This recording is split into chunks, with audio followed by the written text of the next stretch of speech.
Κορίτσια μου, καλημέρα.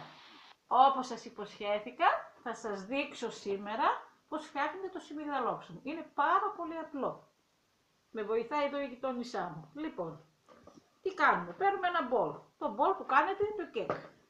Χρειαζόμαστε μια τέτοια φόρμα. Αυτές που κάνετε το κέκ.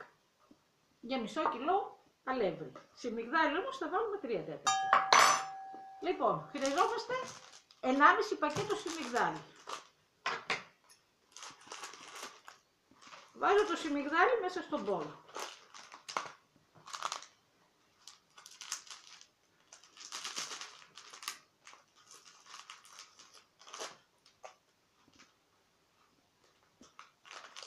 Βάζω κάτι λιγότερο από το μισό πακέτο, γιατί θα χρειαστώ και λίγο για συμπλήρωμα αν μου βγει κάπως αρή. Χρειαζόμαστε από αυτό το ποτήρι που είναι ένα μεσαίο μεγέθος, δεν το λες και μεγάλο το νεροπότηρο, 2,5 ποτήρια είναι σίγουρα ότι τα παίρνει. Και ίσως χρειαστεί λίγο κάτι παραπάνω. Σε αναλογία που το έχω μετρήσει, είναι 600 γραμμάρια νερό. Λοιπόν, αυτή τη φορά βάζω από τη φθηνή μαγιά του Lidl. Δεν έχει σημασία η μάρκα, ούτε και το σιμιγδάλι έχει σημασία.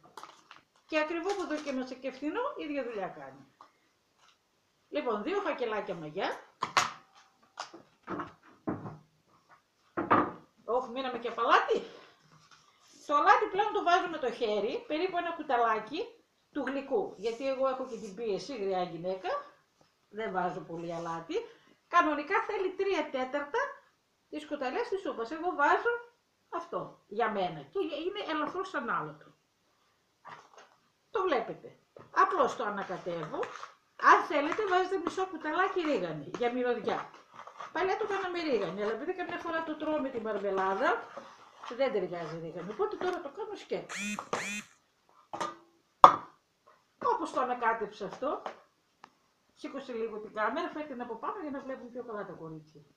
Παίρνω την κάμερα από πάνω, έτσι. Βοηθάει η γειτόνισσα, ο κάμεραμαν. Ρίχνουμε το νερό, ρίχνουμε λίγο νερό. Ανακατεύουμε. Πάντα οι κινήσεις σας από κάτω προς τα πάνω. Αυτό το νερό είπαμε ήταν 600 γραμμάρια. Το κουτάλι το βάζετε βαθιά μέχρι μέσα για να πάρει όλο το σιμιγδάλι. Σε 3-4 δόσεις θα ρίξετε το νερό, όχι όλο απότομα, γιατί σβολιάζει. Ήδη αρχίζει να ξεκολλάει από τα τυχώματα, το βλέπετε. Οπότε μας το πήρε σχεδόν όλο τα 600 γραμμάρια. Τώρα αν σας φύγει λίγο παραπάνω, δεν πειράζει, θα ρίξετε λίγο σιμιγδάλι, θα το φέρετε. Αυτό ήτανε, τελείωσε. Είδατε, δεν το πήρε όλο, έβαλα 600 γραμμάρια, παρακάτι έμεινε. Αγύρω στα 550-560 γραμμάρια. Αυτή πρέπει να είναι η υφή του ψωμιού. Αυτό. Τώρα τι κάνουμε, αντικολλητικό δεν βάζω εγώ τίποτα, ούτε χαρτί τίποτα. Λίγο σιμιγδάλι. Δείξε εδώ τη φόρμα πόσο έβαλα, ελάχιστο. Ούτε μισό κουταλάκι του γλυκού. Το ρίχνουμε στη φόρμα. Παίρνω με τα χέρια μου και το βάζω μέσα. Τη γέμιση, τη βλέπετε ότι είναι ρευστή.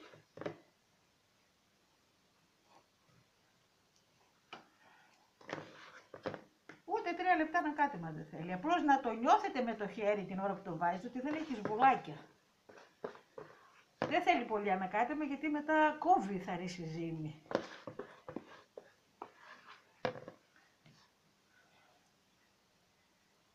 Λοιπόν, τώρα θα πρέπει να στρώσουμε τη ζύμη. Να πρέπει να στρώσουμε λίγο.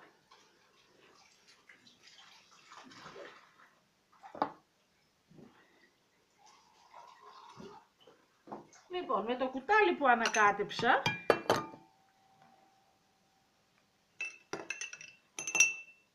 βρέχοντας το κουτάλι, στρώνω τη ζύμη.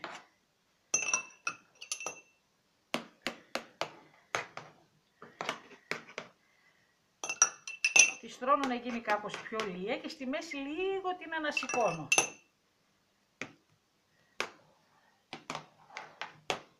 και η πιο αρχάρια κοπέλα και ένα 12χρονο κοριτσάκι και γονεί μου ακόμη μπορεί να το κάνει.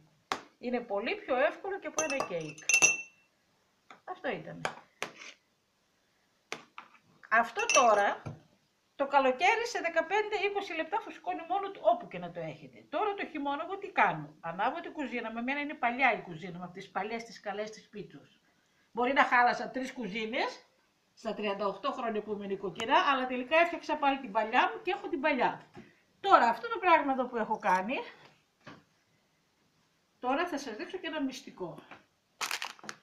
Για να κάνει αυτή την τραγανή κρούστα επάνω τη χωριάτικη, παίρνω πάλι λίγο σιμιγδάλι και πασπαλίζω από πάνω. Αυτό ήταν. Τελειώσαμε. Ανάβω τώρα το φούρνο μου. Ο φούρνος μου εμένα κάνει περίπου 1/4 να ζεσταθεί. Το βάζω στους 200 βαθμούς αρχικά και την ώρα που είναι το ψωμί θα φουσκώσει, θα γίνει περίπου ως εδώ. Θα σας το δείξω σε φωτόμετρα, σε φωτογραφία.